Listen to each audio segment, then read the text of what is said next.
Um abraço. Então, salve Mário, salve Vaniro. O Mário foi convidado por uma iniciativa do Casarré, viu, Mário? Casarré convidou o Mário e disse: Vieira, não sei se eu fiz certo, mas eu acabei convidando o Mário para vir conversar com a gente. Olha, se tu não quiser, eu dou um jeito de desconversar. Eu disse: não, que isso, Casarré.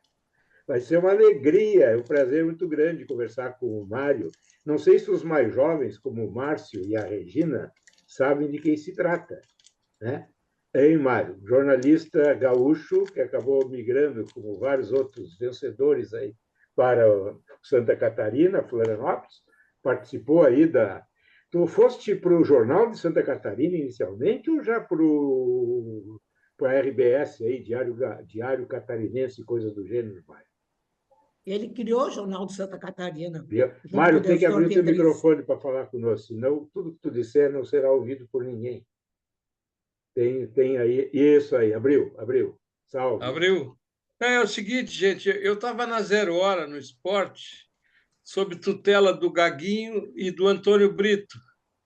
Que duplo, que duplo. Então, Gaguinho. e nas horas não muito vagas do fechamento do jornal, quem assumia era o Brito, né? O Gago, às vezes, tinha assim uma DR com a Sinara bem na hora do fechamento do jornal. A Sinara na Folha da Manhã e ele na Zero Hora com o telefone rodando em torno da mesa dele. Então, aí o Brito assumia. E aí eu recebi um convite do Fedriz, Nestor Fedriz, todo mundo conhece, eu acho, né? Foi professor na PUC, ele teve em Porto Alegre e precisava de 6 jornalistas para começar o Jornal de Santa Catarina. Isso foi em 1971. Então eu vim para Blumenau. Eu me lembro muito bem que quando eu fui comunicar minha saída, o Burde, nunca me esqueci de uma frase do Burdes. Qual Mas tu Burde? és Qual Burde? o O Paulo Armando ou o Burdes, Armando? O Armando. o Armando. Aí o Armando disse para mim, mas o que é que tu quer, cara? Tu és um foquinha, já vai te meter numa aventura dessa. Bem Eu coisa do digo, Armando. vou, né, Burdes? Era uma experiência interessante, né? Começar um jornal, como aconteceu com o Santa.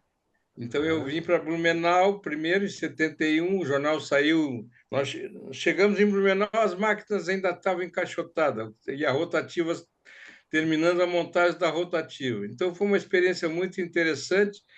A experiência só ficou meio assim complicada por causa da cidade, né? Blumenau, na época, era uma cidade muito hostil ao, digamos, aspas, estrangeiros. E a gente, na época, tinha aquela figura riponga, né? Cabelo comprido, barba comprida, etc. Então, em Blumenau, isso ficava meio esquisito.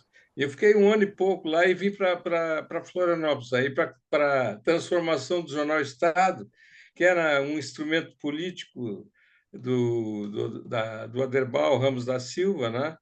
E aí eles resolveram, com o surgimento do Santa, resolveram o jornal transformar em offset e começar uma etapa nova que foi muito interessante, porque aí tinham grandes jornais estaduais, o Santa e o Estado.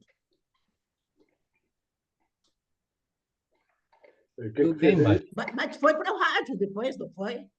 Não, eu fiz um pouco de tudo. Eu trabalhei, inclusive, na CBN. Eu primeiro trabalhei na Rádio Cultura, que tinha aqui, mas, assim, naquela época, com a fartura de emprego, né, eu trabalhava no Jornal Estado, era correspondente da Placar, e trabalhava na sucursal da Calda Júnior também.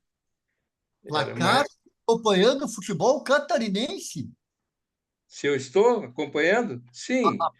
Naquela época tinha um Né? correspondente. Exatamente. Inclusive, até um relato que eu sempre gosto de fazer. Quando eu cheguei aqui, eu assumi a editoria de esportes do Jornal Estado. Eu achei muito estranho que nos jogos eu olhava para a arquibancada e só tinha a bandeira do Vasco, do Flamengo, do Botafogo, dos clubes cariocas, enfim, né? Porque Florianópolis vivia muito o Rio de Janeiro, ouvia-se muito aqui as rádios do Rio, né? E se consumia também muito o JB e o Globo, principalmente. Então, eles tinham, assim, acompanhavam o modo de vivendi do carioca e gostavam muito, né? As rádios daqui não tinham ainda também aquela, digamos assim, aquela capilaridade, né? E eram rádios bem assim, provincianas, né? Então, eu acompanhei todo esse processo de nascimento e transformação do torcedor. Eu achei muito importante, porque aqui, assim, certos hábitos que a gente tinha em Porto Alegre, por exemplo, de acompanhar os clubes do dia a dia, não tinha aqui. As rádios é que de vez em quando mandavam um repórter. E no começo até a gente teve uma certa dificuldade, porque foi muito estranho, né? De repente ter um repórter todo dia junto, fazendo cobertura de treino, enfim. Mas a coisa depois a coisa pegou e virou, normatizou e ficou um processo bem interessante, profissionalizou, na verdade, né? O trabalho de cobertura esportiva aqui. Uma outra coisa também é que, com essa transformação, com esse processo, em seguida, os clubes aqui entraram no Brasileiro e a gente começou a acompanhar também, imagina, repórter de jornal acompanhando o clube pelo Brasil, né? Isso era uma coisa também que também depois normatizou, e hoje eu sinto saudade disso, porque Tem saudade jornalismo do quê? impresso... De tu trabalhar lá Hã? ou de agora essas coisas não estarem acontecendo? Não, eu sinto saudade do jornalismo impresso, né, cara? Isso Este aqui não tem se foi. mais. Se Este se foi. foi, né? E o curioso é que, assim, algumas cidades do interior ainda têm, por exemplo, a região lá de Chapecó tem 4 jornais. O sul do estado tem 2 ou 3, lá em Criciúma. Então, assim, algumas grandes cidades do interior ainda têm jornalismo impresso. Mas E até num volume... são diários, Mário, ou são ou Não, são semanais? diários, são diários. Diários? Diários. Não, Isso é muito interessante. Que eu não. me lembro, assim, é Chapecó, Criciúma, acho que Joinville, se eu não me engano, também tem um jornal. Os herdeiros, não, digamos, os que deram sequência aqui à antiga RBS, que agora é NSC, eles mataram o Diário Catarinense, né? Tem uma revista semanal só. A E o Jornal revista em Estado não termos, né, que é existe mais. um jornal é uma forma de jornal, seria um suplemento do antigo Diário Catarinense, né, que circula Exato. sexta-feira, se não É, me engano. exato, é. Muito É bom. uma revista. Então é isso, isso eu sinto saudade, cara. A mim não tem jeito, né? Isso aí é um processo irreversível, acho eu. Mário, uma coisa que eu queria te perguntar, porque tu fosse para Santa Catarina bem antes de mim. Quando eu cheguei aí, havia um choque, né, de linguagem, né, dos gaúchos com os catarinenses, né? Os caras na legenda do Diário Catarinense, os nativos. Quando eu cheguei lá, eu veio um choque, que os caras odiavam, né, logicamente, né? Chamava os caras de lá, que é polícia militar, de brigada militar, eu acabei fazendo um manualzinho, assim, né? O que correspondia o que era lá, para os caras não usarem mais esses absurdos. Mas quando tu chegasse em Blumenau, também você sofreu esse choque aí de começar a falar coisas que não tinha nada a ver com a vida deles, né? Porque essas coisas eram de estrangeiros mesmo para eles, né? Blumenau foi muito mais violento. Assim, a gente tinha um bar que ficava aberto até a madrugada, bem no centro da cidade, né? Imagina, a gente saía do jornal 11h30, meia-noite, por aí, ia gastar o nosso salário no bar e ele aturava aquela jornalistada, né? Só que o pessoal de lá, por exemplo, a gente chegava, conforme a localização da mesa, a turma levantava e trocava de mesa, para não ficar muito perto da gente. Isso era uma coisa assim bem, digamos, bem visível, bem agressiva às vezes Assintoso, era uma até. coisa assintosa, então, se saíam de uma mesa para Exato, outra. sim, sim, bem assintoso. Cara, é que, imagina, Blumenau, 1971, tinha a Rua 15, que era a rua principal, tinha a Beira Rio ali, que acho que, se eu não me engano, não estava nem asfaltada ainda, mas, enfim, era uma situação muito curiosa. Uma vez, inclusive, eu, Ney Duclos, que vocês conhecem, evidente, e o Wilson Olderbal, e não tinha um outro, estávamos loucos para nos integrar, comunidade, coisa e tal. Aí descobrimos que tinha uma festa na ABB, na Associação do Banco do Brasil. Aí fomos lá, chamaram diretores, explica, olha, a gente não é daqui, quer conhecer, quer, enfim, participar da comunidade. Aí o cara disse assim, vocês aguardem um momento. Aí, daqui uns 10 minutos, ele voltou e disse, olha, não vai ser possível, porque o clube está muito cheio, pode haver algum problema. Não deixaram a gente entrar. Caraca. Era nesse nível, assim, a coisa. E Mário, aí isso foi uma coisa que me incomodou muito, inclusive que me fez vir para Florianópolis, porque eu via Florianópolis, não conhecia Florianópolis. E o Ayrton Canides morava aqui, né? O Canides foi o chefe da discussão, foi, na verdade, o precursor, né? Nesse grupo do Jornal de Santa Catarina. E ele me contou, vem passar um fim de semana aqui. Aí fechou o jornal lá, eu vim para Florianópolis. E ele tinha marcado um programa no domingo com Adolfo Zigueli, acho que a maioria de vocês não conhece. Era um grande jornalista que tinha aqui, muito à frente do tempo, né? E ele tinha um iate, então nós fomos passear pelas baías no iate dele, um domingo de céu muito azul, etc. No tempo que se comia camarão numas terrinas imensas, né? E eu fiquei assim, foi amor à primeira vista, né? Eu fiquei apaixonado. Imagina o visual de Florianópolis, que o Vieirinha conhece bem, a Núbia também. E eu digo, o que que eu estou fazendo em Blumenau, cara? Aí eu soube da história que o Jornal Estado estava para se transformar em offset, eles estavam precisando de profissionais, etc.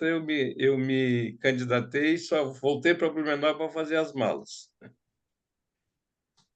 E veio Mário, e se aquerenciou. bom, eu Sim. só ia dizer que Aí eu assim, saí, eu saí, eu saí 3 vezes, fui morar em Brasília. Não sei o que que me deu na cabeça, que a primeira vez, inclusive, a Rosvita, Rosvita, né? A Rosvita Sauersig, ela era assessora do Simon, Sim. que era ministro da Agricultura na época, e eu fui trabalhar com um deputado do PMDB na época, o Dejanir Dal Pasquale, que estava dirigindo o Banco Nacional de Crédito Cooperativo, que tinha sido, digamos assim, saqueado pelos diretores anteriores. Até um carro eles descobriram em São Paulo que o cara tinha levado.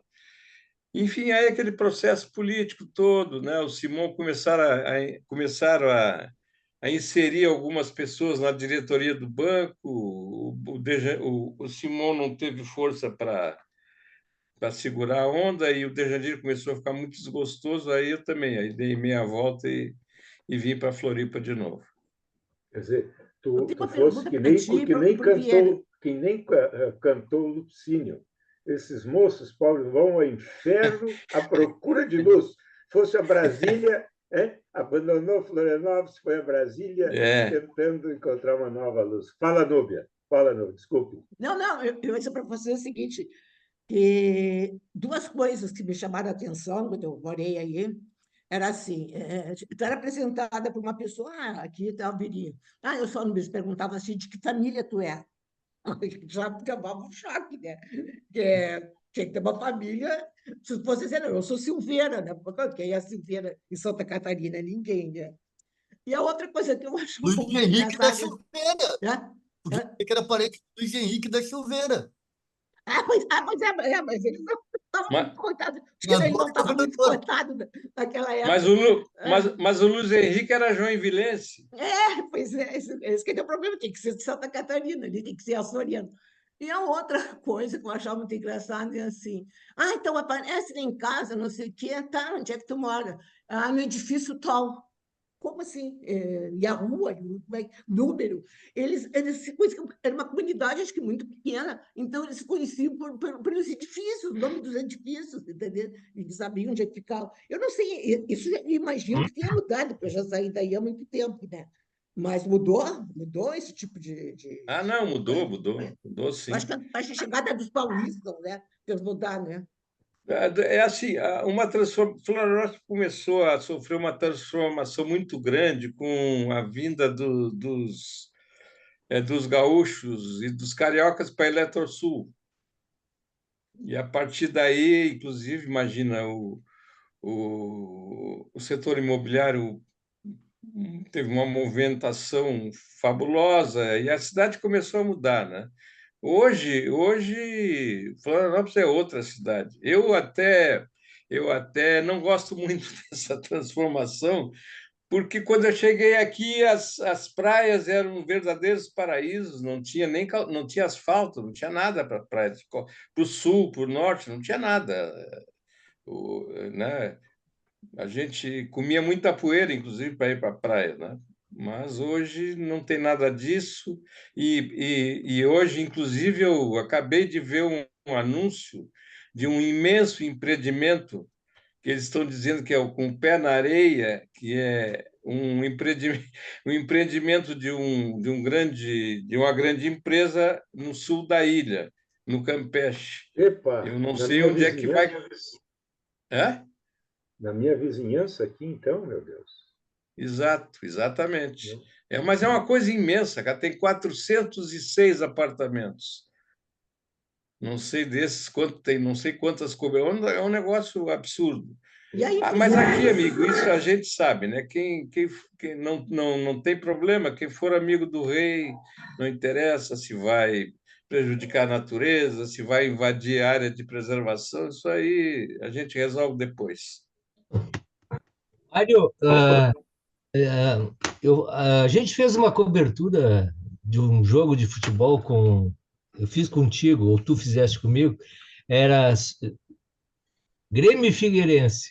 Eu sei que nesse jogo, ou antes do jogo, tu sofreste uma ameaça de um tal de Orsina, que é de Bagé, meio-campista do Grêmio. Tu te lembra disso? Me lembro. É isso. O Orsina era um bigodudo, né? Meio de campo, tal. Não, zagueiro. Zagueiro. Zagueiro. Não, mas não foi. Não, essa situação foi gozado porque é o seguinte, cara. Como correspondente da causa, o Figueirense ia jogar em Porto Alegre, tá? Com o Grêmio ou com o Inter, não me lembro. E eu passei um material para a Calda Júnior sobre o Figueirense, que ia jogar em Porto Alegre. Aí só tem um zagueirão assim, cuidado, mas na brincadeira, né? E eu não me lembro quem foi que recebeu essa matéria na Folha da Manhã, que usou isso, fez até um texto meio jocoso, assim, né? Rapaz, o Orsina ficou enfurecido, porque quando ele chegou no aeroporto para embarcar em Porto Alegre, a edição na época chegava cedo aqui nos jornais de Porto Alegre, e ele leu isso e ficou enfurecido, disse que na volta ia acertar as contas com o repórter, não sei o quê, que a matéria saiu assinada, quem redigiu assinou a matéria, inclusive. E eu tive, rapaz, que quando o Figueirense voltou, como a gente fazia cobertura diária, coisa e tal, e eu não sabia exatamente que intenções o Orsina tinha, eu resolvi ir na casa dele, quando o Figueirense voltou de Porto Alegre. Eu digo, vou levar uma coça bonita, mas eu tenho que me explicar, né? Que não foi bem eu que escreveu a matéria. Aí cheguei lá, o Orsina estava dormindo ainda. Eu digo, meu Deus do céu, o cara vai levantar de mau humor ainda por cima, eu vou acordar o cara. Mas no fim deu tudo certo. Ele aceitou as minhas. O Orsina era um Aceitou de ver. bagéense, né? É, De faca jogador na. do Bagé. É. É, Depois acabou no Grêmio também, né? isso, exatamente. É. E tinha essas peculiaridades ainda aqui, né? A gente passava por alguns perrengues. Mas o pior, olha, o pior foi quando veio para cá a comissão da CBF, na época era a CBD, para dirigir o Figueirense. Então veio o Antoninho, aquele que era da seleção olímpica. Não sei se estou falando demais, não estou. Não, ao contrário, Mário, vai. Depois E eu tem veio, um. então veio o Antoninho de treinador e o Antônio Clemente, que era o preparador físico, era um cara alto e largo, né? Parecia um halterofilista. Chamava ele até de Antônio Cavalo, por causa dos maus bofes dele. E ele não gostava muito de jornalista, claro, né? Então, alguma coisa que saísse ao contrário, meio atravessada, botava o Antônio Clemente para tirar a satisfação do jornalista. Então, isso era um perrengue meio complicado, cara. E uma vez alguém fez uma brincadeira numa coluna também, sobre uma laranjinha pula-pula, que os jogadores do Figueirense chupavam no vestiário. O Antônio Clemente ficou furioso, né? Insinuando doping, etc. Então, foi uma brincadeira, mas eles levavam tudo na ponta de faca. Então, foi um período complicado de cobrir o Figueirense. E o presidente do Figueirense, na época, chamava-se José Mauro Ortiga, é um coronel, major, aliás, Major Ortiga, que chamava, que tinha sido assessor do gabinete do secretário de Segurança na época. Então, o cara era também não tinha lá muita simpatia com o jornalista. E Mário, essas. e É. hoje, Mário, como é que tu te informa sobre as andanças do Figueirense do Avaí? Onde tu te informa?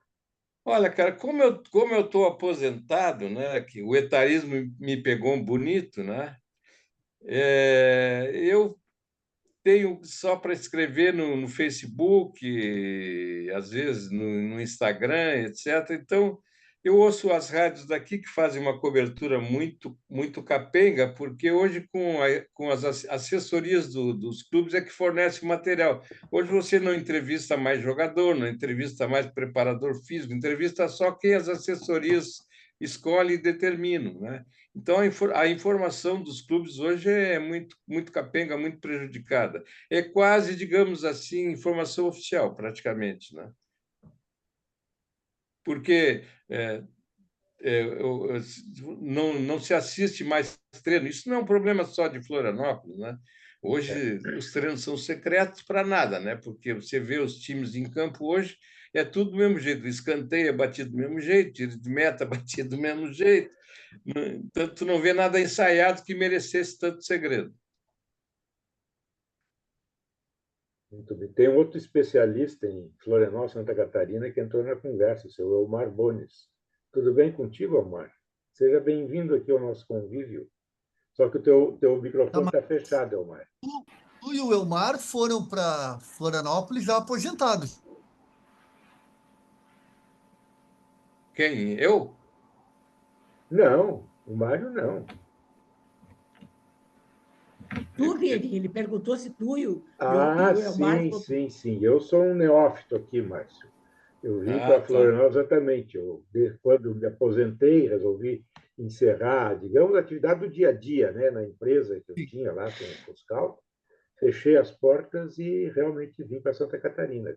Decidi vir para Florianópolis para ficar mais perto dos filhos. O mais moço mora aqui em Florianópolis, o mais velho, com seus 4 filhos, mora em São Paulo. Então, de alguma forma, foi como eu fiz para tentar ficar mais próximo a eles.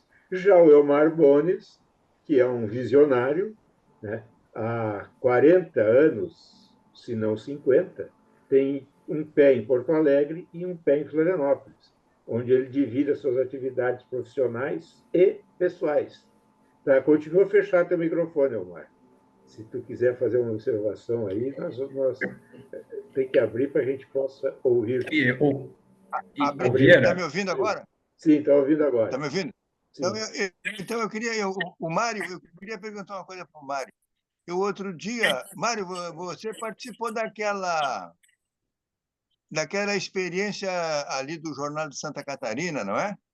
Sim. Inclusive, Eu cheguei em Foi no, Blumenau, é, as máquinas já estavam foi no encaixotadas primeiro ainda. bloco do nosso programa. Então, outro dia eu vi aí no Facebook uma foto do Gaguinho e uma outra foto de todo. Caiu a luz minha aqui, é enchente ainda. E uma outra foto com todo o grupo, assim, saindo da redação, uma coisa assim, tu tá na frente, né? O Gaguinho tá ali do lado e tal. E o Nestor Fedrizzi, né? Aquilo foi uma Isso. experiência conduzida pelo Nestor. Não se escreveu nenhuma memória daquela experiência lá, que foi uma experiência muito pioneira. Não, não, Mário? Não, infelizmente não. Inclusive, se perdeu uma grande oportunidade quando o Jornal de Santa Catarina fez 50 anos. Uma turma da FURB, Ah, né, do jornalismo da FURB, de Blumenau, fez um trabalho, mas muito, digamos assim, muito superficial e com quase ninguém que tenha participado da criação do jornal. Então, ali se perdeu uma grande oportunidade de fazer alguma coisa. pois Um é, dos filhos do Nestor, um dos filhos do eu conheço. Nestor, só para te dizer, não é o Alfredo, Tá? é o outro. Eles estavam pensando, até o Mário sabe disso, em fazer uma biografia, um documentário sobre Pedrísimo, que seria muito em relação também lá a Santa Catarina. Aí Não, o o Mário me passou várias fontes, né, o Bastos também, eu passei para eles.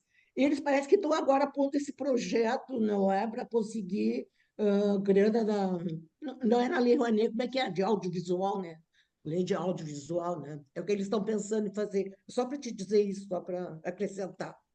Pois é, porque aquela experiência ali foi muito interessante. E ela criou um jornal importante lá, tá? E foi uma coisa assim, porque foi um transplante, foi uma redação quase inteira para lá, sob o comando do Nestor Fedriz. É um relato assim que eu conversava muito com o Gaguinho sobre isso, que ele foi um dos caras que foi para lá, né? Ele era da equipe do Nestor, e o Mário também. E era muito interessante aquela experiência no meio de uma comunidade, né? Os jornalistas formados aqui em Porto Alegre, a maioria, quase todos, lá no meio de uma colônia alemã, de uma comunidade bastante evoluída, né? Mas que não tinha ainda uma imprensa, assim, uma imprensa mais moderna e tal, né? Então, o jornal foi uma coisa muito interessante. E ele Foi o primeiro durou, jornal, acabou. Elmar, foi o primeiro Hein? jornal estadual. Então, é isso aí. Eu me lembro, ele era muito bem feito o jornal, cara. Era muito bem Sim. feito, era uma coisa muito interessante. E a gente tem esse desprezo pela própria memória, né? E acaba não fazendo e deixando para lá e acaba não se dando conta que, no fim das contas, a história são essas memórias aí, né? A história da imprensa, a história das relações Santa Catarina, Rio Grande do Sul, né? Porque nesse setor aí da comunicação, e essa integração aí foi uma aventura, tanto na parte de vocês, que foram pioneiros lá em Blumenau, quanto o pessoal que foi para o Diário Catarinense, que eu acompanhei também parte disso, e foi um negócio muito... Mexi aqui, agora saiu do ar o troço. Não, tá Puxa bem, vida. Estão estamos me te ouvindo? ouvindo. Não, não, tá tudo Então, te ouvindo certo. de Elmar, só para ajudar na raciocínio, na reflexão, no início da intervenção dele, o Mário falou exatamente isso, o choque cultural que se estabeleceu ali, né, entre os gaúchos e em uma comunidade como Joinville, Blumenau, a própria Florianópolis, uma cultura completamente diferente, com identificações diferentes. Não foi fácil essa transição aí de uma gauchada para fazer um Não, jornalismo aqui. é uma operação muito rica, é uma coisa muito rica isso aí, né? É. E o Diário Catarinense ainda trouxe um pessoal de São Paulo, né? O Belmiro, trouxe o Zuba, né? Então foi uma coisa muito que não se tem, não se tem não tem um lugar, um documento onde tu vai ler sobre isso, saber como é que foi isso e tal. Não tem. Perfeito. É, eu, Fica aí a até, pauta, Mário. eu queria Fica aí até a pauta, Mário. recuperar um pouco o que eu falei, quando eu falei nesse choque cultural, eu falei um pouco mais, digamos assim, do segmento esportivo, né? Mas a criação do Jornal Estado teve outros desdobramentos, né? Não só na área do esporte. Na política, por exemplo, isso era uma coisa que começou a incomodar muito as tradicionais famílias, né, da cidade. Então, houve uma, digamos assim, um- uma, como é que eu vou dizer? essa coisa começou a ter desdobramentos muito mais sérios, né? Então, até tudo se acomodar. O Casarré participou disso também, né? Foi repórter do Jornal Estado e ele teve grandes participações nisso que a gente está falando. É a Casarré. Não, eu Fala, queria lembrar uma pergunta da Núbia. Um dia eu escrevi uma matéria, entreguei para o editor de polícia. O cara falou assim para mim: não tem lancheria em Florianópolis. Essa foi a que me pegaram lá. Só lanchonete? Só lanchonete? Só tem lanchonete. A outra que eu estou lembrando, Mário, é o seguinte: te perguntaram, vocês não fizeram o livro do Jornal de Santa Catarina, mas nós fizemos um livro do Jornal Estado. Ah, sim, exato. Né? E aí, sim, o seguinte, o jornal iria completar 100 anos, mas morreu com 90 e poucos, não foi, Mário? É. Aí, no ano que ele ia fazer 100, aí nós realmente juntamos uns 80 caras, 50, sei eu quantos que participaram, fizemos um livro que, na verdade, esse livro é a história do jornalismo catarinense desde os anos 50 para cá, né, Mário? É um livro muito bom, muito completo. Deixa eu contextualizar um pouco isso. Na verdade, foram 2 livros, né, Casarré? Porque teve o livro das 100 capas também, que foi um trabalho de pesquisa que a gente fez, escolhemos, sei lá, 200 e não sei quantas capas, e aí fomos selecionando. Enfim, são dois livros trabalhados por... Nós formamos um grupo chamado Dinossauros, os dinossauros, né? E a gente fez isso, então fez esse trabalho. O título do outro livro eu não me lembro, Casarré, tu te lembra? Tu te referiste primeiro, não falasse no 100 capas, falasse do outro livro que eu não me lembro. Cada um escreveu um texto, né? Esse livro aí, porque é o seguinte, Mário, o jornalismo catarinense que está nesse livro é o seguinte: tem a turma dos catarinas que nos antecedeu, que era o Tarcísio, né? O Sérgio Lopes, aí depois vem a invasão dos gaúchos, nos anos 70. Né? Eu cheguei em 76. Mas, a partir daí, por exemplo, quando começa o curso de jornalismo, dos 20 professores, 19 eram gaúchos, em 80. E aí, durante os anos 80 e 90, vai chegar muito gaúcho, formados em Pelotas, Porto Alegre, Santa Maria. E aí vai esse jornalismo até, digamos, a morte do jornal Estado, né? Lá por 90 e poucos, do ano 2000. Mas, então, é o seguinte, esse livro que eu vou pegar, daqui a pouco eu vou subir lá, vou pegar a capa dele, esse livro dá uma ideia bem, né? Digamos, do jornalismo dos anos 50, 60, até a morte do jornal Estado, né? Então, é um livro muito bacana, que é um conjunto de 50 crônicas, 60, de jornalistas que trabalharam em várias etapas do jornal. Nós pegamos, a época que eu trabalhei com o Mário, nós pegamos o auge. Te lembra, Mário? O jornal tinha dinheiro para mandar os repórteres, os fotógrafos perseguirem os times pelo interior. Tinha matéria... Eu comentei isso. Não só pelo interior, Casarré. No Campeonato Brasileiro, a gente viajava também. Olha aí, pessoal. Achei o livro aí mesmo. aqui, ó. Loucos e Memoráveis Anos, o centenário do jornal O Estado. Organizadores, Laudelino José Sardá e Mário Medalha. Laudelino é um professor, né, Mário? Te acompanhou nessa trajetória aí? Isso. Loucos e Memoráveis Anos. O título é excelente. Né? O conteúdo, presume-se, siga a mesma trajetória. O Sardá foi editor do Jornal Estado, editor-chefe, vamos dizer assim. Né? E esse livro, eu, como é que sem falsa modéstia, foi digamos assim, uma grande sacada, né? De editar esse livro. E o livro das 100 capas também ficou muito interessante, porque esse livro foi feito em função exatamente da proximidade do ano em que o Jornal Estado completaria 100 anos. Como é que se diz? O grande finale foi um baile que a gente fez o Casarré até participou, né, Casarré? Já. Não, Mário, eu queria lembrar um negócio, só para lembrar para o pessoal aí de Porto Alegre, que não viveu Florianópolis. Quando eu cheguei a Florianópolis, em 1976, a sucursal da Caldas Júnior, em Floripa, tinha 9 funcionários. A sucursal da Caldas Júnior tinha 9 funcionários. E nós tínhamos, mais pelo interior, uns 10 ou 12 correspondentes. Você lembra, Mário? Blumenau, Chapecó, Joaçaba, tudo aquilo ali, Laje. Nas cidades menores tinham correspondentes, nas maiores tinham sucursais, como Chapecó, por exemplo. Não, cara, a sucursal era enorme, cara. Tinha setorista de polícia. O setorista de esporte era tu, né, Mário? Da Caldas Júnior?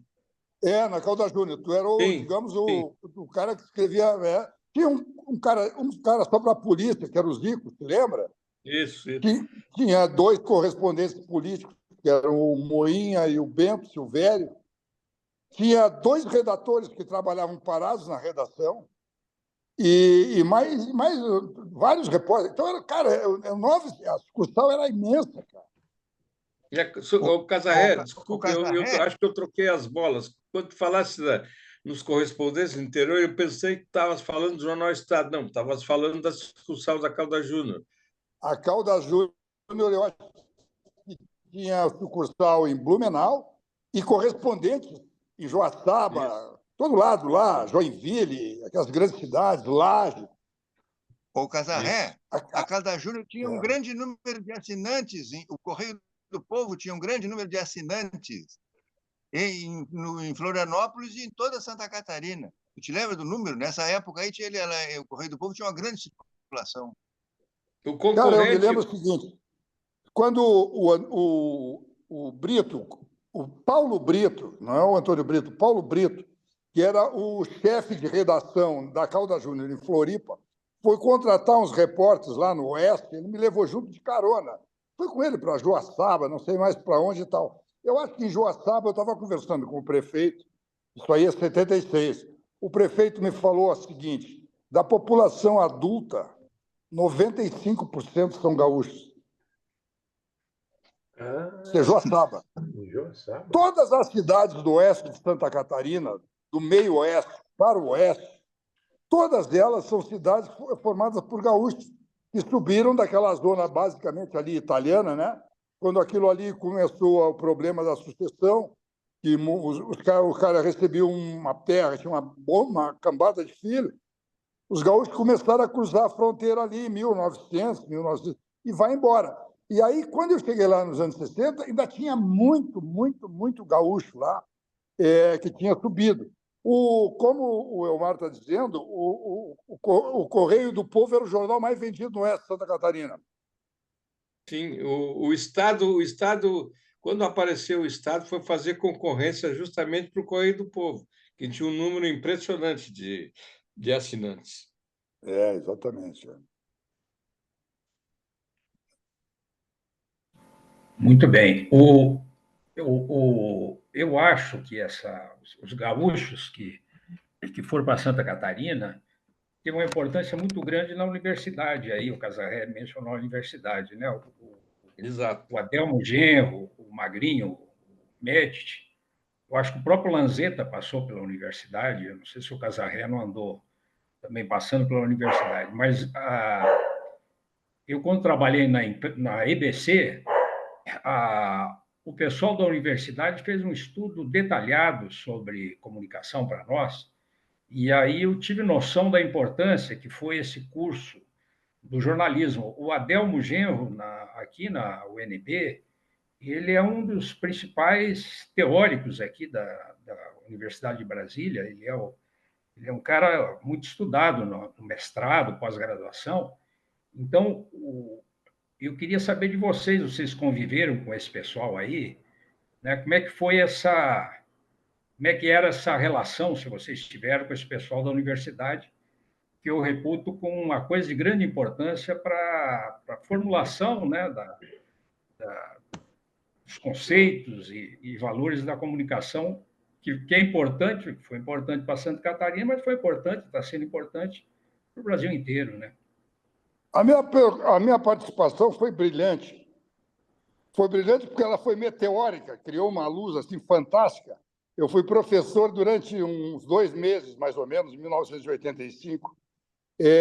Eu fiz concurso, passei, aí fiquei ali 2 meses, aí saí de férias e depois já não voltei mais, né? Eu descobri que eu não tinha nenhuma vocação para professor. E aí, então, quando eu entrei lá em concurso em 1985, também, quando eu estava fazendo o concurso, tinha 3 vagas, eram tipo assim, 30 candidatos e 25 gaúchos e 5 paulistas. Isso aí em 1985. Né? O curso tinha muitos bons professores, o Escoto, que é gaúcho, o Caran, que é de Bagé, o Escoto era de Garrucho, que é uma cidadezinha que fica lá, parece que está aqui.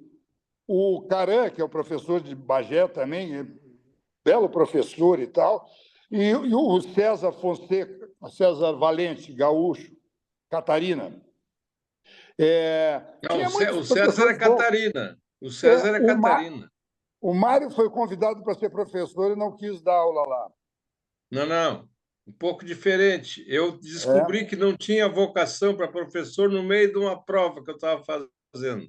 Eu ia Tá. começar. Eu levantei e fui embora. Isso não tem nada a ver com isso. Eu também não tinha vocação, cara. Eu fiz lá, trabalhei 2, 3 meses e pedi o boné, fui embora.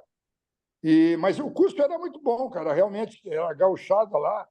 E tanto é o seguinte, cara, tem muito. O curso de Santa Catarina formou muitos jornalistas que depois vieram a ter projeção nacional, né, Mário? Sim. É bom lembrar também que na criação desse curso tinha gaúcho e também tinha o que a gente chamou de MOS, né? Movimento de Oposição Sindical, que era para tirar aqueles eternos dirigentes, né? Do sindicato. E tinha o Moacir Pereira, que era jornalista, mas ele é Catarina. E tinha os outros gaúchos que eu não lembro. O César Valente, que não é gaúcho, é Catarina, ele fez parte também da turma que criou o curso. E eu não me lembro quem mais, Casarres, se tu lembrares. Paulo Brito, Não, Paulo assim, Brito. O Paulo Brito, o Tambozzi, que era catarinense também, né? Mas a turma inicial do jornalismo era o Hélio, né? Tinha muito gaúcho dessa turma. Depois sempre manteve, sempre foi muito numeroso professores gaúchos, né? Porque é o seguinte, eu cheguei em Floripa em 76. Floripa, eu era repórter e eu era repórter geral da Calda Júnior. Então é o seguinte, eu ia a pé para o centro, fazia 4, 5 matérias, porque era uma secretaria do lado da outra. Te lembra, Mário? Sim. Era um prédio do lado do outro. Eu atravessava a rua, atravessava aqui, pegava uma matéria aqui, uma matéria ali, voltava com 4, 5 matérias. Caminhava 2 horas no centro, voltava com 4, 5 matérias. Era uma cidade, cara, pequena. Eu estou me lembrando o seguinte, em 76, quando eu cheguei aí, o Paulo Brito me levou no Santinho. O Santinho não tinha nenhuma casa. O Santinho era um deserto. Tinha a casa do Hoje é uma praia enorme aí, né? Então, nós pegamos aquela Floripa, Medalha, ainda bucólica, assim. Não tinha começado a invasão dos gaúchos e dos paulistas. Então, era uma cidadezinha, cara, com 300 mil habitantes. Eu me sentia como se estivesse em Pelotas, era a mesma coisa. Só que ela vai ter um processo de crescimento, né, inclusive na grande região ali, absurdo, a partir dos anos 80, né, Mário? Eu comentei que foi a chegada aqui dos gaúchos para a Eletrosul teve uma influência muito grande também. E falasse no Santinho, o Santinho não tinha casa, mas tinha um bar, que eu acho que vocês devem conhecer, que era o Bar do Diabo. Do Diabão. Diabão, exato. Era o bar predileto do Severo. Isso, exatamente. O Elmar frequentou, não é, Elmar? O Elmar é vizinho do Era Bar do sócio. Diabo. Era sócio. Quem me levou para o Santinho, na verdade, foi o Diabão. Porque eu fui para lá, quando eu fui para Florianópolis, fui aí para abrir uma sucursal da Gazeta Mercantil. Cheguei em Florianópolis em 83, 84. E aí o cara que eu conhecia era o Gaguinho, que estava no Diário Catarinense, e eu morava perto do Diário Catarinense, ali no Itaguaçu. Então, aí eu falava com o Gago, e o Gago um dia disse assim, não, tu tem que conhecer o Santinho. Aí me levou lá. Aí fomos para o Santinho, que ele tinha comprado um terreno lá. Aí fomos no bar do Diabão, e aquela maravilha. O bar era um alpendre, assim, era um telheiro assim, né, aberto, aquela festa, né? E aí, e no fim da tarde, deu um daqueles entardeceres assim, cor-de-rosa, que dá no Santinho, que fica tudo cor-de-rosa. Aí esse Diabão, pô, eu tenho que ir para esse lugar, pô. Como é que a gente vem para cá? Eles olha, estão vendendo muito terreno aí. Assim que aparecer um, eu te aviso. Me deixa o telefone e tal, tal. Aí passou, mas aí passou umas 2, 3 semanas, eu voltei no bar do Diabão. Cheguei lá e disse assim, tem um cara ali em cima que quer vender. Vamos lá. Eu fui. Foi a compra mais rápida e o negócio mais assim, diligente que eu já fiz. Na segunda-feira eu já estava dando. O cara tinha vendido a casa para um argentino. Cheguei lá, o cara disse: não, já vendi a casa. Já vendeu? Já fechou e tudo? Não, já não fechei, mas vou assinar segunda-feira o contrato e tal. E o cara até vai me dar um adiantamento. Para quem vendeu? É um argentino. Ela até me ficou de me dar um sinal amanhã para garantir o negócio. Ele vem aqui. Era isso na sexta-feira, isso era. Não, ele vem no domingo aqui. Digo, assim, até o meio-dia ele vem aqui. Digo, e se ele não chegar até o meio-dia? Bom, se ele não chegar até o meio-dia, não sei. Então é o seguinte: se ele não chegar até o meio-dia, quanto é que ele vai te pagar? 60 mil. Digo, se ele não chegar até o meio-dia, eu na segunda-feira de manhã te dou 70 mil. Ah, meio-dia e 2 minutos, o cara estava ligando para mim: olha, o homem não veio. Aí eu saí correndo. Na segunda-feira, abandonei tudo, fui vender um carro que eu tinha, juntei tudo que era dinheiro que eu tinha, botei numa sacola, fui lá. E na terça-feira de manhã fui no cartório comprar. Foi o único negócio, o melhor negócio que eu já fiz, foi assim, nesse impulso, e por indução do Diabão. E O bar aquele bar existe dele ainda era hoje? O fantástico. bar do Diabo existe ainda Hein? hoje? O bar existe Hoje ainda está hoje? não, não é nem perto. Está arrendado para um pessoal do Paraná lá, um bar assim comum de praia. Mas ele era o Diabão era um centro cultural. Grabou, ali tu encontrava o Nelson Gonçalves, o Arthur Moreira Lima. Era, aquele bar era uma loucura. O bar Mas, era uma festa permanente. rebobinando um Permanente. pouquinho a conversa disso, da questão da faculdade de jornalismo, viu? Acho que um dia desse nós vamos ter que achar um bom professor e que esteja realmente por dentro do que acontece hoje no ensino universitário, em especial no ensino da comunicação. Alguns dias atrás, eu estava conversando com 3 jovens, um deles universitário e os outros 2 na faixa dos 16 anos, cursando o último ano, prestes a fazerem vestibular. E ainda, como acontece hoje, completamente indecisos, isto é, não tinham decisão nenhuma sobre o que fazer e o que estudar em nível universitário. Aí, quando se falou em jornalismo, os 3 foram unânimes dizer: não, o jornalismo é a última opção de qualquer jovem hoje. Como assim? Não, o jornalismo é uma profissão que está praticamente extinta, sem contar que não remunera mal e não tem vaga mais, a não ser que tu crie alguma coisa para ti e vai empreender e tal, não tem oportunidades como tem outras várias profissões. E é fato, né? Porque há faculdade de jornalismo em Porto Alegre fechando também, por falta de alunos. Foi o que aconteceu com a SPM. Oi. Não, eu vi um número recentemente que é o seguinte: aí chamam índice de arrependimento. Pergunto para os caras que fazem uma faculdade lá e quem é que se arrependeu. O índice de arrependimento dos caras que cursavam jornalismo era de 67%. É. Eu não sei vocês, mas assim, eu achei o curso de jornalismo da URGS que eu fiz muito ruim. Na época ele era considerado muito bom.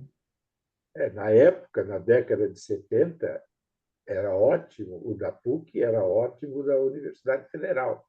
E eram boas as oportunidades de emprego. Não, havia Né? muitas oportunidades de trabalho, mas estou dizendo, o curso era ruim. O curso da Fabico, no caso. Era bem ruim. Entendi errado. O da PUC, o da FAMEP, sempre foi bastante conceituado, positivamente conceituado. E não Não, o acredito da que seja. UFSC era bem conceituado, mas eu achei ruim. Os alunos eram bons, os professores não. Eu estudei na Fabico, né? Eu me formei na Fabico. Você tinha o problema de alguns professores bons, poucos, né? Muitos professores não iam dar aula, né? A minha classe mesmo, às vezes, você estava lá, o professor não aparecia para dar aula, né? Tinha Então, poucos professores que realmente é, recaíam na aula, digamos, né? mas E a faculdade não tinha sequer assinatura de jornal, não tinha uma biblioteca, não tinha nada. A gente foi colega, né, Regina? Isso, então, não sei se tu tem a mesma opinião que eu, mas eu Tem achei que a mesma opinião, não tarde, tinha nada. Com exceção de 2 ou 3 professores, eu acho que Silvio Duncan, que dava publicidade, os demais. O Ernesto Correia foi nosso professor, não sei se tu te lembra. O pai, né, o que comandava o Diário de Notícias, esse também transmitia algumas lições interessantes, né? Fora isso, era muito pouco, viu? era muito Acho distanciado que da no curso de profissão também. jornalismo que a parte que eu fiz na URGS, né, onde era ali junto com a Faculdade de Fizemos, né? Filosofia, fizemos com a Núbia. Núbia é minha colega, é verdade. E não, é o seguinte, o curso era fraquíssimo, a parte do jornalismo era fraquíssimo. Mas tinha algumas cadeiras que eram dadas pelos professores dos outros cursos da filosofia, como a cadeira de política, que era dada por ninguém menos que o Leonidas Schausa, tá? Ou então o Antônio Justo de Tavares, cadeira de política, né? Aí tinha, por exemplo, a cadeira de português era o Albino de Benveiga e o professor Rosinha, 2 mestres, 2 fantásticos. Mas a parte do jornalismo em si, a parte técnica e tal, era muito precária, porque a própria profissão em Porto Alegre era ainda semi-amadora, né? Semi-amadora. Então, ainda é um pouco, né? Ainda é um pouco, né? É, mas eu acho que evoluiu, eu acho que a questão das faculdades evoluiu e acho que tecnicamente melhorou, sabe, a apresentação, melhorou o texto, melhorou, tem um ganho. O jornalismo o jornalismo em Porto Alegre era muito tosco, né? Muito tosco. Era o Correio do Povo, que era aquele padrão austero, né? Aquela coisa oficiosa, era quase um boletim, né? Embora competente no seu padrão. E o resto era tudo muito fraco. A mudança veio com a O última Jornal do hora. Dia, te lembra? Hein? Tinha o Jornal do Dia, te Jornal do lembra? Dia. É. Jornal do Dia, que era dos padres, tinha um certo padrão, né? Mas era um jornal de doutrinação católico, jornal católico, né? É. E né, não eram veículos profissionais, assim, né? A Caldas Júnior era bem profissionalizada, mas, num certo momento, aceitou muito aquela coisa do chapa branca, né? De permitir que o cara, para pagar menos, permitir que o cara tivesse emprego público. Quando eu entrei lá, em 67, era um horror. A maioria era também empregado público. Inclusive, muitos caras práticos, muito talentosos, muitos jornalistas muito bons, mas empregado público, sabe? Meio que desencantado assim, com a própria atividade. Né? Muitos conheci, caras muito importantes, eram bons. Então, No curso, tu te lembra da Frida? Tu te lembra do curso da Frida, que dava taquigrafia? sim, Te a lembra que nós Frida tínhamos taquigrafia? tinha taquigrafia. Era muito Uma das. engraçado. É, era, O que a gente fazia? enfim, é. Mas o curso ali, eu acho que o grande prejuízo que o curso teve foi se separar da filosofia, das humanas, entende? Porque É, ali eu mais aprendi na convivência com os colegas do que dentro da sala de aula. Tinha os caras das geociências, tinha os caras das letras, tinha os caras da filosofia. Tinha o Gerd Bornheim da filosofia que viria para o café conversar conosco sobre filosofia. Então, isso aí que era o importante daquela. Ali era mas foi de propósito que foi separado, né? é, Propósito que foi o separado. posto foi Era esse. muito importante aquele ambiente era de uma riqueza total. Aí transformaram em biblioteconomia, eu nunca entendi isso, sabe? Biblioteconomia e comunicação. Troço maluco. Mas era um propósito uma coisa da estratégia militar, né? Então, e permaneceu. Mas ele Mas tinha que tinha o voltar o seu. jornalismo para É. dentro da filosofia, das humanas, para dentro das humanas, junto com as humanas. Ele tem que estar junto. O aluno tem que aprender junto, tudo. Mas aí haveria Então, é muito isso. agito e muita agitação política, esses Sim. dois entes reunidos. E, portanto, era impraticável isso nos anos 60 e 70. Eu Esse foi acho o que maior eu, prejuízo é, causado ao jornalismo. eu acho que o Vieira levantou uma questão que eu fiquei com isso na cabeça da conversa com o Marcelo Reck, que é essa questão do mercado de trabalho do jornalismo. O Marcelo levantou uma discussão, né, de você, de repente, fazer uma taxação em cima das big techs aí, e pegar esse dinheiro para fortalecer as empresas privadas.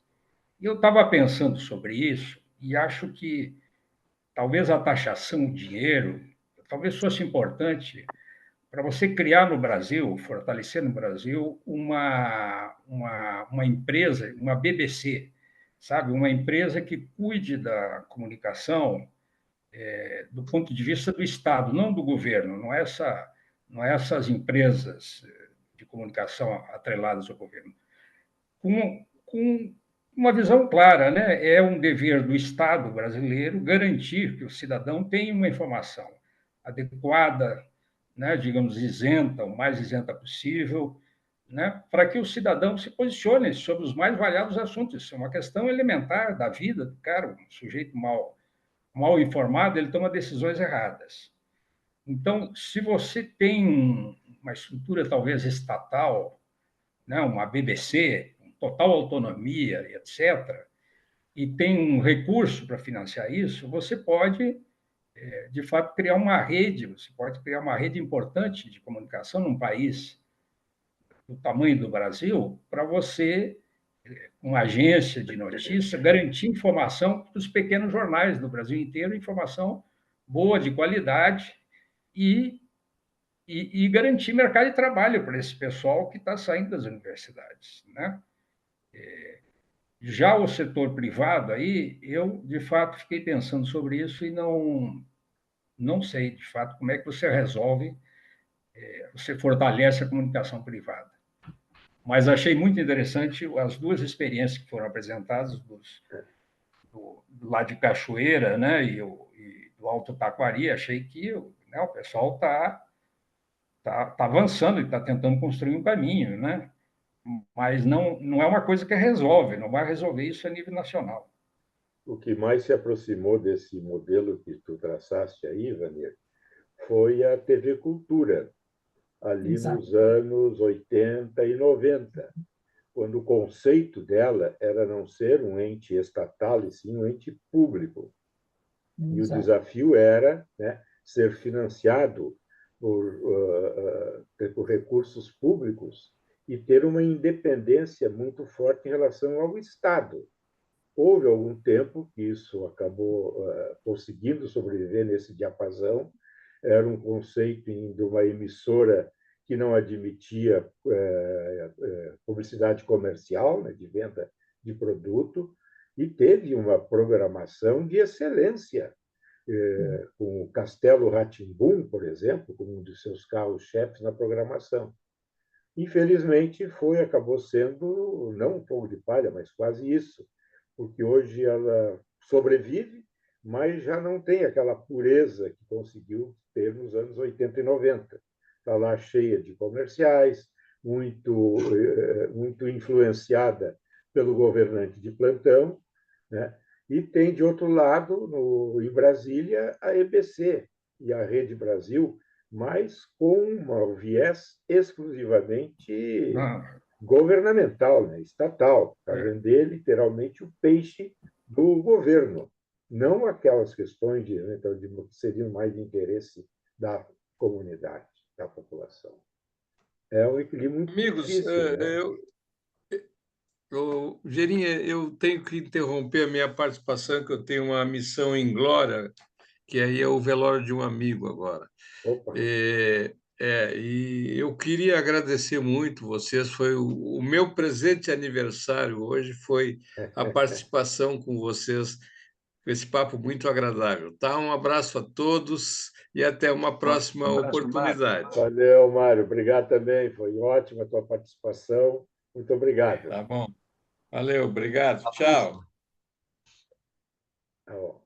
Seguimos, então. Ah, posso fazer uma intervenção aqui?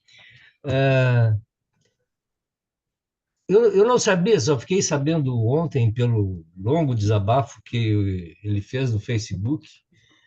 Juarez Fonseca, uma legenda aí na história da música, da divulgação da música, jornalista de música, 51 anos, também foi demitido de Zero Hora. Eu não sabia disso, fiquei sabendo ontem. E a última entrevista dele foi com o Márcio Pinheiro, se parece Espero que que a ele. culpa não tenha sido minha. Hã?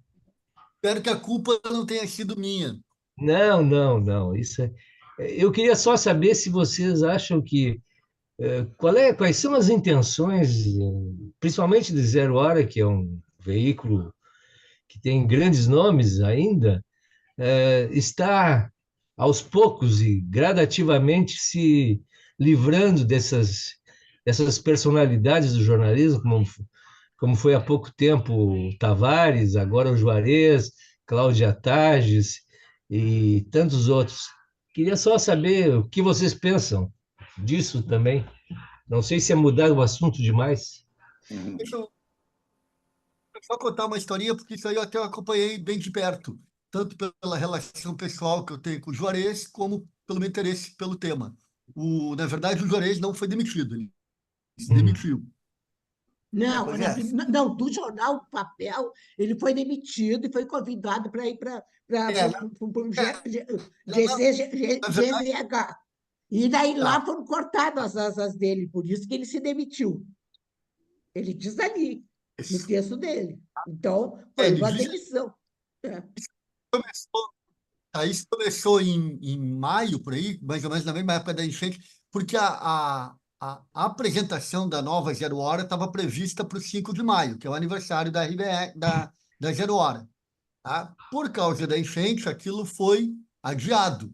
No primeiro momento, sem data. E não estavam dizendo quando é que seria a nova Zero Hora, que é essa que nós vimos nos últimos tempos. E nesse período, ele ficou negociando com alguns editores. Ele tinha feito uma entrevista comigo, que deu um belo material, que foi publicado no online, e havia a promessa de que esse material voltaria com a coluna dele, né? No papel. E aí, quando se confirmou essa nova Zero Hora, em que a parte da cultura foi escanteada, né? Deixou de existir a figura de um segundo caderno, né? De um encarte, como existia até então, virou apenas uma parte do corpo do jornal, lá para o final, quase depois do esporte até, e aí nesse novo formato não havia espaço para a coluna dele em papel. E aí é o que ele diz ali. Como ofereceram para ele apenas a versão online, ele achou um desprestígio, sei lá, não se agradou do que foi oferecido a ele e pediu para sair. Ele fala, perfeito, o Márcio. Eu até vou reproduzir aqui um pedaço desta manifestação Da dele a fala. respeito, aí que ele fala exatamente isso. Espero que vocês consigam ler. Ele, no dia 25 de abril, tal, foi a última vez que ele publicou a coluna no jornal. E aí houve aquela toda mudança e tal. Na nova ZH não havia espaço para a minha coluna Paralelo 30, que vinha sendo publicada desde 2013. Foi proposto de escrever no jornal digital GZH, mas entre elas, onde ele escreveu 4 matérias, entre elas a resenha do livro O que não tem censura nem nunca terá, de Márcio Pinheiro. O livro foi lançado pela editora LPM em 19 de junho, dia dos 80 anos de Chico. Mais contrafeito fiquei ainda, pois Zero Hora foi o único grande jornal brasileiro que não registrou no papel os 80 anos de nosso mais importante compositor. Quem consultar sua coleção no futuro, nada encontrará sobre isso. Então, decidi cair fora. Nesses 11 anos de minha passagem Zero Hora, publiquei tantas colunas, parará. Como dediquei a esse jornal a maior parte dos meus 50 anos de vida jornalística, me entristece ver os rumos que vem tomando nos últimos tempos em relação à área cultural. Entre outras decisões editoriais que considero que ficam votadas, esse ano já haviam sido excluídas colunas de nomes marcantes como Cláudia Tages, Luiz Augusto Fischer, Francisco Marshall, Carlos Gerbasi, Celso Loureira Chaves. Área que teve espaço relevante e tal, e agora vem sendo tratada com desinteresse, quase com negligência. E essa é uma das causas da crescente perda de assinantes que sabem pensar. É grave mesmo, né? E a manifestação dele é exatamente nessa direção, ou seja, que a área cultural na Zero Hora foi completamente negligenciada, quase que desconsiderada, com alguns espasmos ali, fruto desta reformulação que o jornal sofreu e que acabou tendo, como resultado final, hoje em dia, apenas 32 páginas, certo? 32 páginas. O ano antes tinha algo em torno de 48, se não mais. Então, é a nova realidade. É a nova realidade. O desafio que nós temos é convidar alguém do jornal ou do grupo RBS para vir aqui e a gente conversar com eles a respeito. Certamente poderemos ter bons esclarecimentos a respeito. Vieira, eu acho que aquela entrevista que a gente teve com o Nelson já tinha ficado meio que explicitado que o jornal papel cederia muito lugar para a plataforma, lembra? Porque ele até falou daquele amigo dele, em São Paulo, que disse: se tu trouxer aqui para mim um projeto de papel, não vai acontecer. Trouxer, né, da plataforma, coisa e tal. Eu acho que ali, eu pelo menos senti assim, já que essa coisa vai acabar. E agora, o meu sentimento em relação a isso é um sentimento de velório, né? Como eu te disse, né? Como eu te mandei a mensagem, né? Eu acho que nós estamos assistindo um velório da Zero Hora em papel. Não vai demorar muito, não vai ter mais, entende? É uma coisa muito triste, mas é verdadeira, né? Eu não tenho nenhuma esperança que isso mude, né? A tiragem dos jornais no Brasil sempre foi pequena, né? Então, acho que é uma questão econômica, possivelmente, né?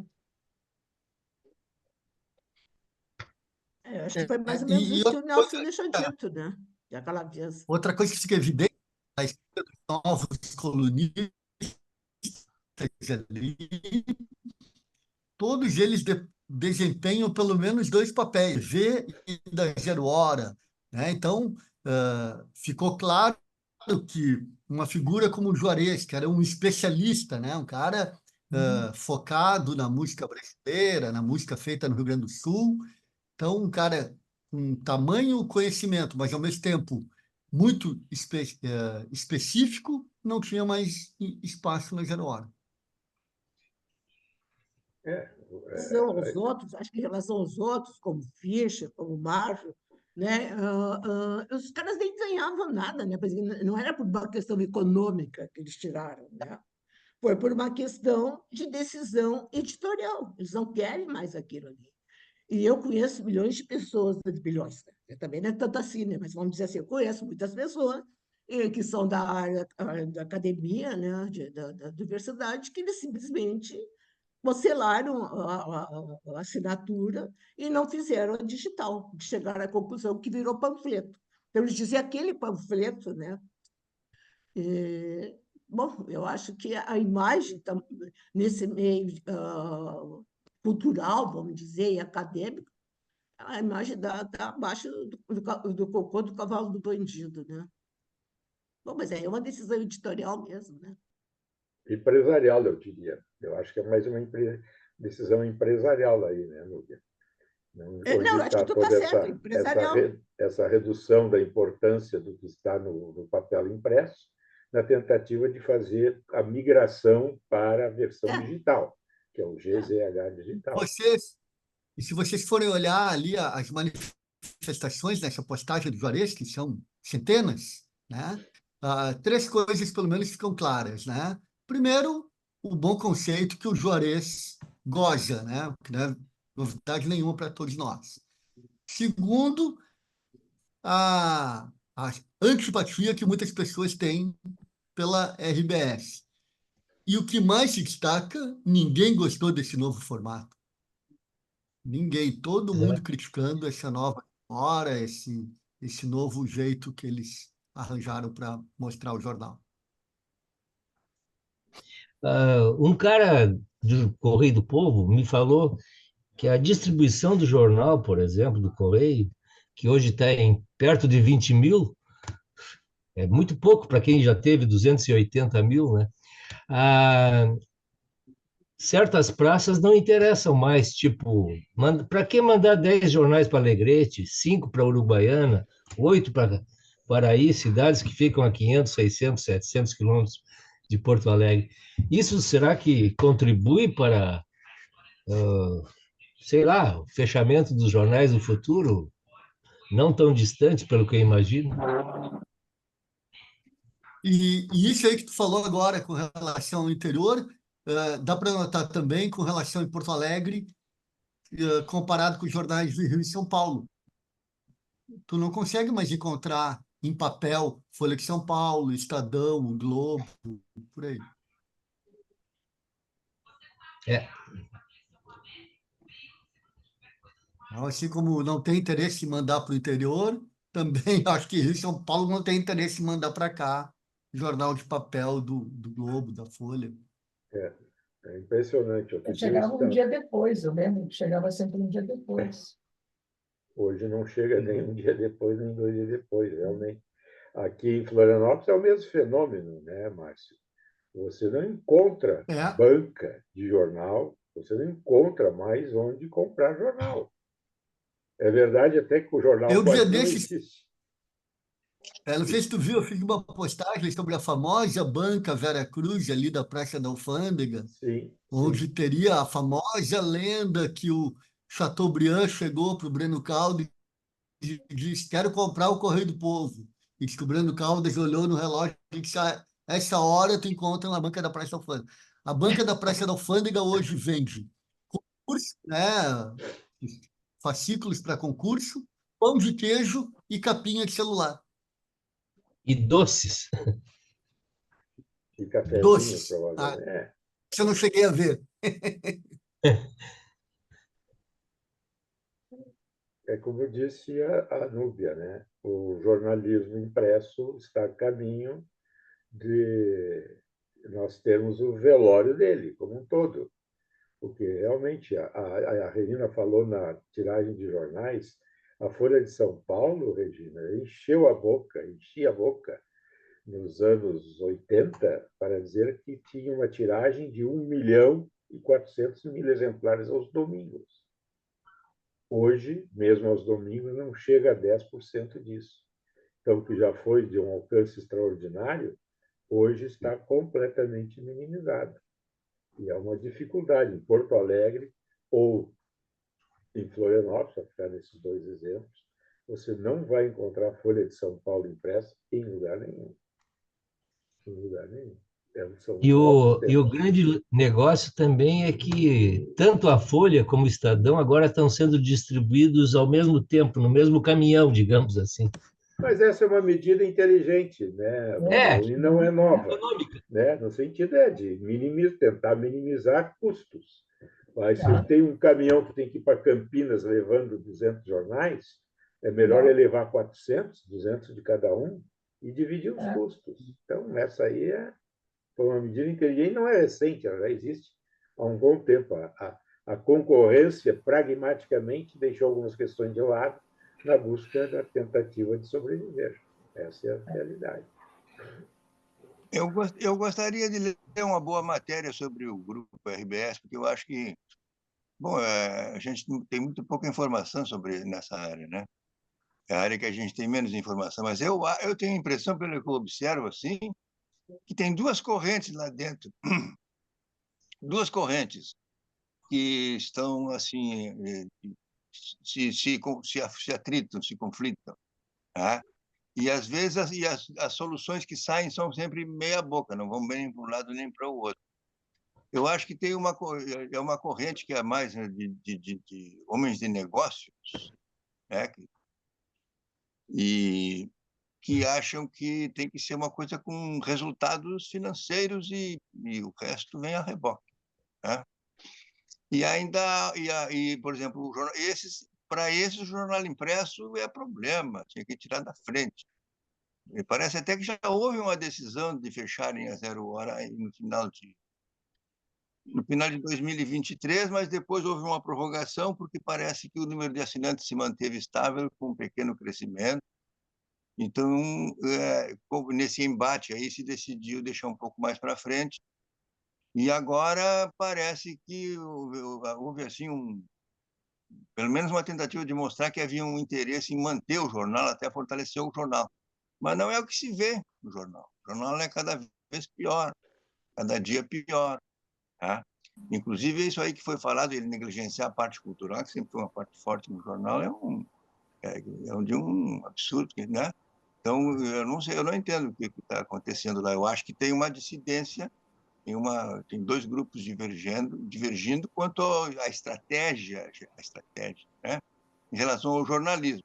Porque a RBS, objetivamente, a não ser momentos excepcionais, assim como enchente, tá? Que aí é meio inevitável os caras ir para a rua ver o que está acontecendo. Mas na cobertura, assim, nas condições de normalidade na cobertura, ela tem cada vez menos espaços jornalísticos, né? Eu vi aí uma grande festa com o pessoal do GDI, mas o GDI é um dos últimos redutos do jornalismo ali, os últimos redutos do jornalismo mesmo ali dentro, e com limitações, não é? Sabe? Com muitas limitações, com muitos cerceamentos, com muita dificuldade, né? Então eu vejo o Marcelo Zé Reck dizer que a RBS tem um jornalismo no DNA, é uma boa frase, mas hoje, presentemente, não corresponde muito à realidade, né? Eles fizeram uma opção de um lado pelo entretenimento, de outro lado pelo resultado dos negócios, né? Então, diversificação dos negócios, a participação do jornalismo em outro tipo de coisa, tá, que eu vejo. Mas a gente não tem clareza disso, porque é só pelos comunicados oficiais que a gente sabe, né? Isso aí, como todos sabem, não é objeto do jornalismo.